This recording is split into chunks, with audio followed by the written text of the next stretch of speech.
Welcome to the Growth Series podcast, where we explore how innovation, AI, and human intelligence are transforming the way we grow business.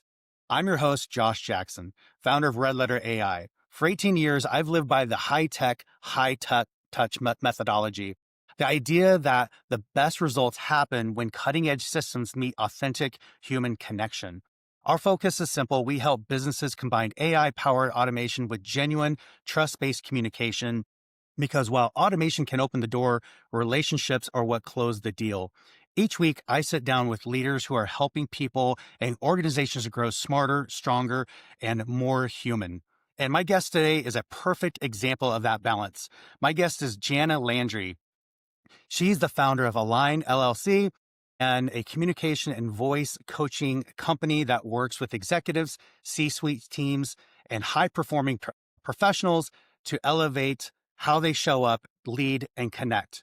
She's coached attorneys, expert witnesses, politicians, and corporate teams on mastering the art of confident communication. Whether that's leading from the boardroom, delivering a keynote, or inspiring a team through a challenge.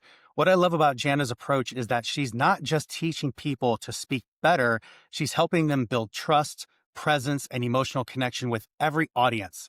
She brings years of experience from her performing arts world into executive communication, and her work begins the gap between human connection and strategic leadership. Janna, I'm so excited to have you on the Growth Series podcast. Thank you, Josh. I'm really excited to be here. I love to talk about talking. It's my passion. This is true. We actually talked before this podcast, and that is a very true statement. So, you've built a fascinating career helping people master their voice. How did you originally find your way into this work? Okay, so if I go way, way back to when I was 3 years old, Josh, I did not talk. I didn't talk, and my mom and dad thought there was something wrong with me, which is kind of ironic now to be doing what I'm doing.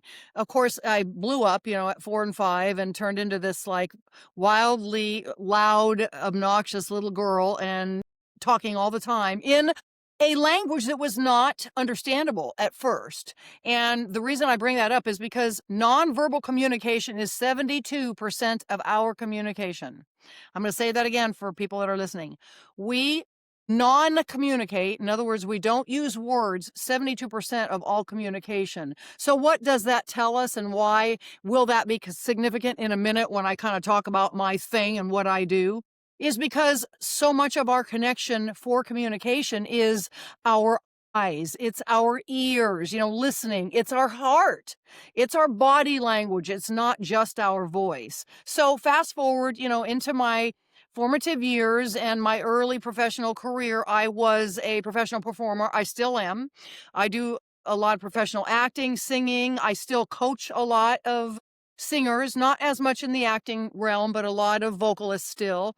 And what that morphed into my 20s and early 30s was understanding that communication in that way, expression, passion, finding what drives you is a big part of professional business communication as well as performing.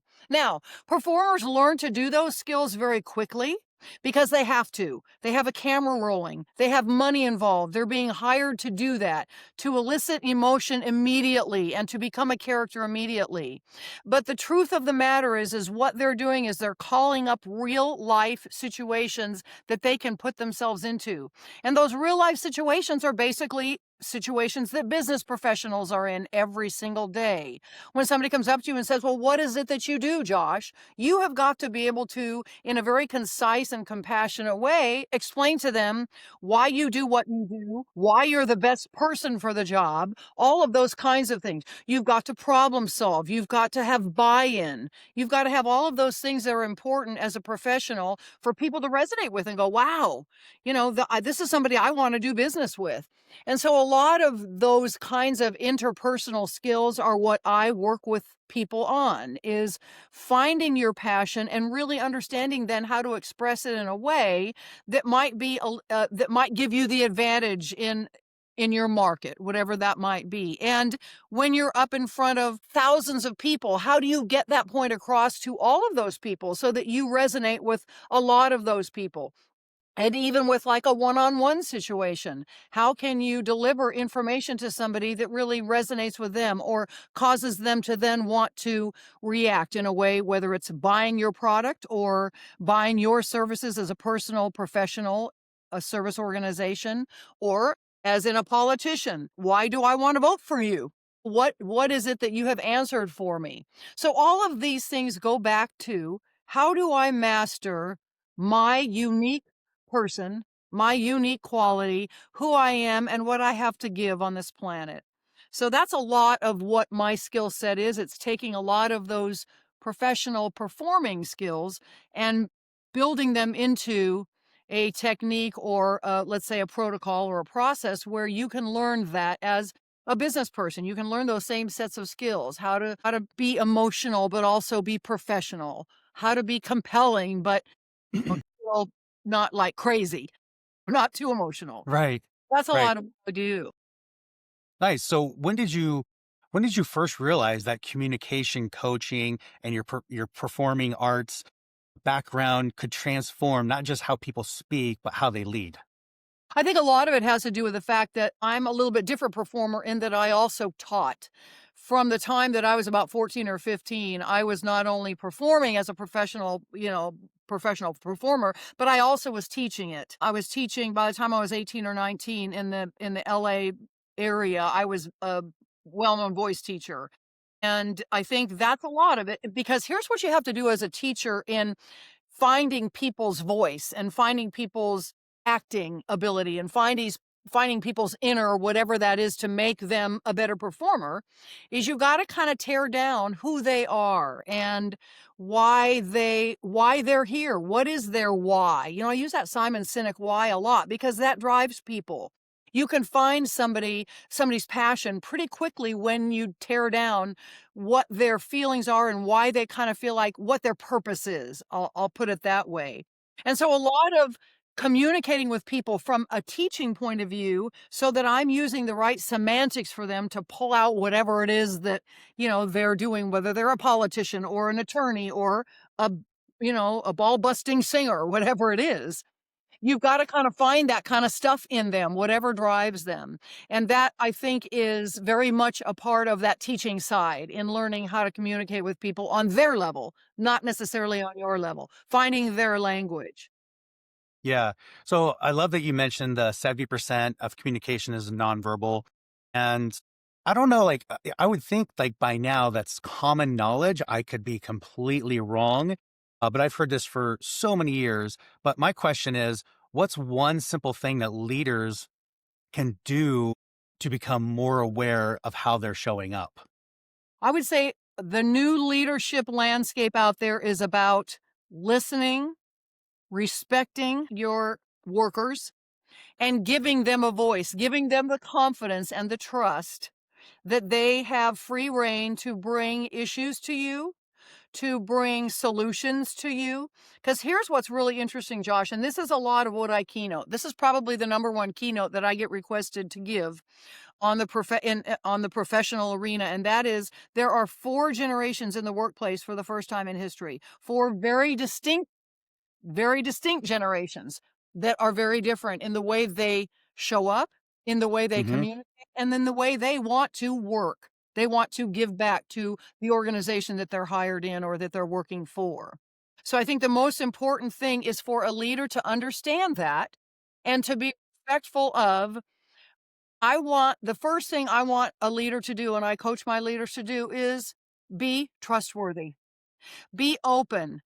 Let them know that you might not have all the answers, Mr. CEO or Mr. COO or Miss CFO, whatever that might be, because what will surprise you oftentimes is that these younger generations might have a better solution because they have been living in a world that is different than your world growing up in your formative years or your first professional setting.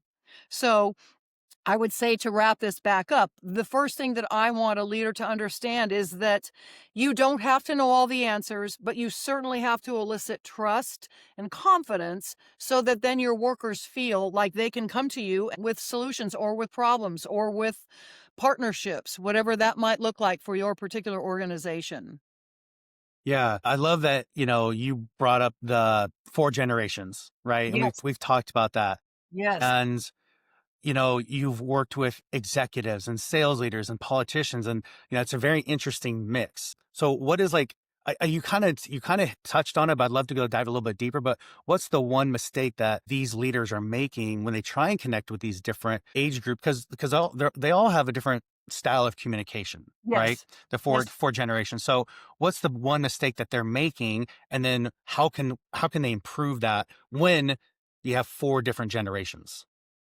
I think a big task for a leader to learn is that the more concise and simple they can break down the message that they're giving, the more it will resonate with all 4 generations. I have my 5 C's of communication that, we talked a little bit about how we like to put together our initials, right? Or anagrams and all that kind of stuff, Josh. I think that's real important. My first C in my 5 C's of communication is clear, is clarity. The more you can keep it concise and clear in your messaging, then the more each generation can absorb it and solve the problem or communicate the solution in a way that is most comfortable for them. And you can ask questions. Don't be afraid to ask questions. And to another a good technique I think for a leader is to mimic it back. So Josh, I'm hearing you say that you like A, B, and C as a solution. Is that what you're saying? So the more back and forth dialogue that you can bring to the table as a leader, the more clarity you're going to get in whatever that issue is or solution is or next step is for the business. And I think that's a lot of it, I would say. That's the number one thing that I tell my leaders. Don't get too in the weeds. Keep it high level and simple so that then whatever those solutions might be could answer the question, but maybe not in your language, in your dialogue, or in your style of communication. I think that's the first issue, is keep it clear and concise. So I want to dive a little bit more deep into that. So in our past conversation, you said a phrase that I actually wrote down. You said the human element is more important than the perfection element. So Absolutely. could you share a client story that really captures that idea? Well, I can share an example that I use, and I used a lot in my entertainment career, and that is if you look at statistics of who wins big music and acting awards, it is never the person that gives the most perfect singing performance or the most perfect acting performance. It is always what we are attracted to as humans is reality, is honesty, is self-deprecation, is I don't want to be perfect because, and here's why. The human brain wants to relate on as many levels as it can with its leaders or its the people that we idolize or the people that we respect or the people that we imitate. And we want to be able to relate to them. We don't want perfection. That is a goal. That's a lofty goal. Nobody can do that. Nobody, Yeah. that's what the human connection is. What that human connection is understanding that we all are the same. We all have Yeah. the same fears. We all have the same goals. And a lot of this I talk about in bringing up just us as a species, like us as an animal, humans as an animal, the Homo sapien is actually very simple. It is a fight, flight, or freeze animal. So here's what happens when we get up in front and we think we have to be perfect. If we're getting up in front of 100 people and we're having to say something, the last thing we want to have to worry about is being perfect because we're going to freeze and we're going to flight. Truth, that's our nature, that's our biology. So what the best thing that I tell people when I'm coaching them about public speaking or about getting up in front of people is nobody wants you to be perfect because they're not going to relate to you. So if you Hmm. screw up, own it. Say, wait a minute, guys, I lost my place. Or wait a minute, guys, you know what? I just said something that is totally wrong. Let me go back. Let me go back and let's talk about this or let's dialogue about it. And these are the kinds of things that people want out of their leaders and out of Yeah. their speakers and out of their bosses. So I think that's probably it.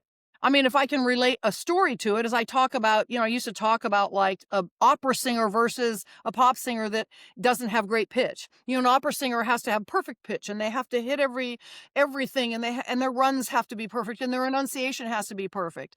And how many people, and nothing to say against opera, but how many people relate to that on kind of a human level? Many more people relate to some screamy singer that's talking about bleeding on the stage, or an actor that's really giving a very, very heartfelt monologue about something that happened to them that we can all relate to. And that is the human element of communication and energy being transported between two humans. It's got to be real. No, I love that you said that, and you're 100% correct. And this doesn't just go for that, it goes in every aspect too. Yes. I call it the success gap. Because if you look at somebody and they're just ultra perfect, you look at them like, wow, they're just too perfect. They're so good. I could never do that. So That's right. people don't try, right? And then I'm gonna relate it back to movies. You know why Marvel is so popular? Is because there's a human connection, and each person has the ability to lose, or they have a flaw inside them. Yes. If you understand Hollywood, the hero to story, it's a very common like how movies are made. But that is universal across so many platforms of just being human. Absolutely. Don't be perfect. No, nobody wants it. And the truth is, it puts too much pressure on you. Like, who wants Yeah, to? and I have to be perfect. Nobody's going to relate to me if I'm not perfect. People are not attracted to perfection. They never have been. We are not that right, kind of species. We like right. minds. We like minds. And it's the same thing in communication. So here's going back to your original thought, Josh. This is what I tell Yeah. people. Be clear and concise. Just say, okay, this is my goal, workers. I'm the CEO, and here I have my VPs of everything. I've got 10 VPs in the room. Here's my goal. We have ABC problem. We're down 10%, let's say. What I would suggest as the leader, I tell the leader, put it on your VPs to come up with 3 solutions. But instead of the VPs coming up with it, throw it out to your workers, to your workforce, and say, hey, we're going to have a meeting on a Friday afternoon for 2 hours. I'm going to bring in lunch, and I want to hear from every one of you. Don't be afraid. I'm asking you for the solution. I'm opening this up to you people, to the company. Give them an opportunity for that, because you will be surprised at what happens. It's that communication, that human element. The brain has to have that. Those neurons in your brain that connect us and make us all Yes. feel warm and fuzzy. That's what that's about, is that trust factor, is that open factor. I love it. I love it. So I say, like, I am a daily recovering perfectionist, and I have to tell myself not to be perfect. And I love that you said it. Like, it speaks to me and helps me just in talking about it. It's a double-edged sword. A, no one wants perfection. The people you're talking to don't expect it. They don't want it. And then B, like you said, like, this is revolutionary, that it puts so much pressure and stress on you. So then don't try for perfectionism. That's right. Just get it done So and have now let's go to communication. the other side of that, Josh, because what I don't want people to think is, oh, I can just get up there and be sloppy and kind of off the cuff. Here's what I Sure. will say. When you are putting together a presentation, think of it like, and that's great that you bring up movies, because in showbiz, we have learned that there's always a front statement, like there's always some kind of an issue or something. First, you have to introduce yourself. Then there's some kind of a big problem or whatever. Then you go through the solution, and then you give it a button. So this is how you deliver any kind of a speech, any kind of a whatever. When I'm working with a politician, I work on their speeches. You've got to have the big the big arch, the 30,000 view.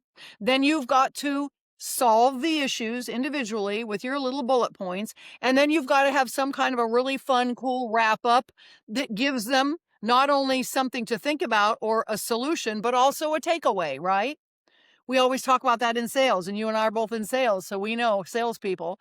I work with a lot of salespeople, and that is, what's the takeaway? I'm going to give you Mr. So-and-so, or I'm going to give you voters out there, if you're a politician. I want you to take this thought away, so that then there's always something that you leave them with. And that's the other thing. So in doing that, what do we have to think about as a speaker or as a communicator? We have to think of relating to as many people as we can. So you've got to have a voice that's interesting. You can't be monotone where you're talking all on the same pitch like this because our ears will shut down. Our auditory system shuts down if we don't have some interest in the pitch fluctuation. You've got Hmm. to have pauses so that our brain is allowed to think about what I just delivered to you listeners, right? Whether you're a CEO, a politician, an attorney fighting a case, or a person delivering an acting piece or a speech, you want to make sure that you give people a minute to absorb what you've said. So pauses are okay. And then you want to be interesting. You want to give some personal stories in your speech or whatever that communication is that you're doing. Hmm. People relate to stories. They don't Yes. relate to data. Data's great when you're solving problems, when you are giving solutions for something. The more you can bullet point them, the better it is for us to absorb. But you want to include personal stuff. It's really fun. People want to know who you are when you're up there in front of them. They want to know how, again, they can relate to you. So throw in some funny stuff. And I always tell my clients, universal stuff is food, pets, vacations, things that we all kind of have experienced in our lives. So Hmm. something that's humorous about a family member. I mean, not to be mean, but you know what I mean? Something funny. Something funny about an animal, something funny about a food situation, or you know what I mean? Because we can all Yeah. relate to those. We can all relate to those. So those are always interesting and fun to bring into a speech or a talk or a communication situation, you know? I mean, there are so many things you dropped so many gold nuggets right there. There's so much to talk about, but we don't have time right now to talk I about know, I every one know. of them. But I want to, there's a question I wanted to ask based on our prior conversation. I wanted to bring up because I think it's going to relate to a lot of people. And, for leaders out there who've lost some of their passion or confidence, how do you help them rediscover their voice or their passion? I tell them to first off, there's 2 things that I'll tell them. Number 1, find some of your 2 or 3 of your mentors, 2 or 3 people that you've just absolutely, and if they have written a book, go get their book. Go read their book, because here's what's interesting about a book is there's always nuggets in there that you don't think about, that you might not be thinking about. There's things that will stir and stir up in your brain why you got into what you're doing. A lot of times if you find a mentor, if you are an attorney and you go buy a book about this trial or this trial attorney that was amazing, it will stimulate you. If you are a salesperson and you go get a Simon Sinek or you go get, any one of these amazing motivational books out there. Read, read, read. Read other people's situations, cuz here's what's cool about books is they will teach you that these other people have been in the situation before too. Hmm. That is a great way to do it. And my second thing, Josh, that I'm really passionate about is volunteering.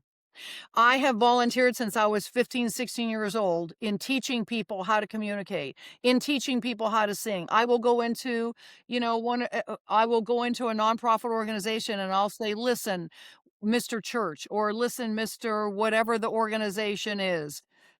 Tell me if I can get up in front of your group and talk about how to be funnier, how to be more passionate, how to be more organized in your communication. I'll bring in a talk about that, and I don't care what I get out of it, except maybe a couple of cookies. I'm good. I just want to give back and to continue to pay it forward with my passion. So those are 2 things that I'm gonna tell somebody that's kinda lost their edge or feels like they've gotten lost, is read, read, read, and go volunteer somewhere. I don't care where it is at, but when you see other people, it stimulates you to want to continue to do what you were put here to do. So we've talked about several different topics in this short time. And so I'd like to, maybe take a step back. I'd love for you to tell me a little bit more about your company Align and who you serve, what kind of problems that you help them solve, and what you're excited about right now. So Align, I work in, probably, if you want to think of it as 3 buckets. Number 1 bucket is private teaching, in other words, one-on-one coaching. If a CEO or a professional calls me and says, I've got to do ABC, I want to work with you for 3, 6 months. My minimum is 3 months because a lot of communication skill sets is muscle memory and kind of reprogramming the brain to connect to the mouth, to connect to the heart, to connect to the eyes and all that other stuff. So number 1, individual coaching. Number 2, I love to work with C-suites. I love to work to make the leadership organization, the leadership understand first how they all work together. Sometimes there's 3, sometimes there's 12 different C-suite people, depending on the company and the way it's structured.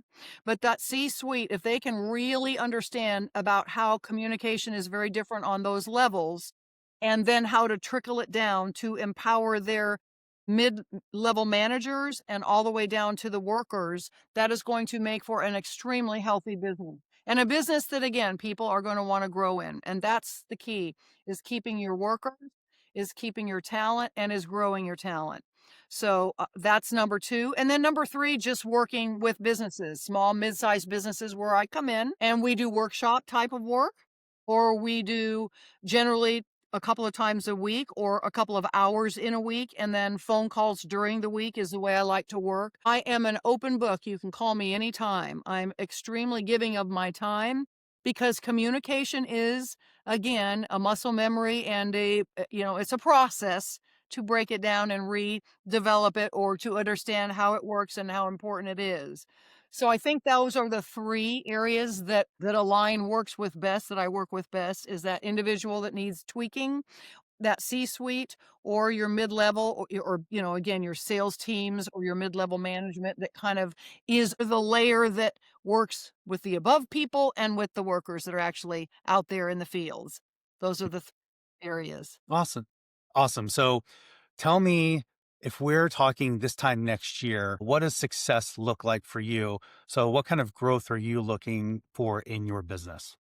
I always am looking to grow just because I am so passionate about this communication piece of ours. And here's the thing, Josh, it's broken down. It's gotten broken down over the last several years, as we know, which is why I'm really passionate about getting out there in format. So thank you for this, in these kinds of platforms.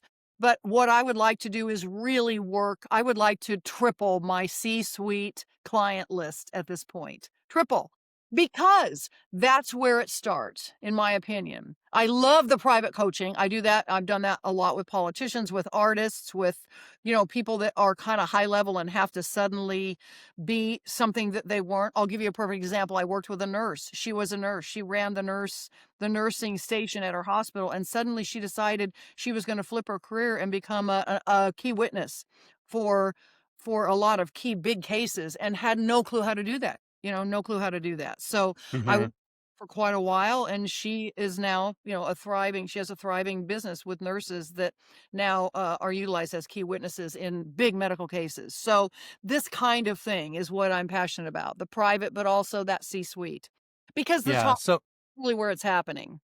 yeah, for sure. Those are great goals. Yes. So if you were giving advice to an emerging leader who's struggling with confidence speaking, what's the one thing you tell them right now they could focus on? Get my book, Dazzle Your Listener. It's on Amazon, because I talk about beginning understanding of communicating in front of people. And I think that's probably the biggest thing, is understanding how we as an animal communicate, and then finding your buzz. I always talk about it. Everybody has something that's cool and fun and interesting about them. Most everybody, really. And it's learning how to pull that out of yourself. It's learning how to take that, whatever that is, and building it to be your brand. I talk about brand you. You are a brand. Everybody is a brand now in business. It has changed a lot in the last 50 years, and we are our brand. So I would tell them to practice. Practice in the mirror, write a little 2-minute speech and practice it with your friends, practice it at your church, practice it at your friend group, and get feedback, and just keep working on mastering your own personal communication. It's awesome. As we wrap up here, I have 2 pay it forward questions, as I call them. I don't think I prepared you for these questions. I just want your honest answer. So my Okay. first one is, what is the best piece of business advice you have ever received? Listen, listen, listen.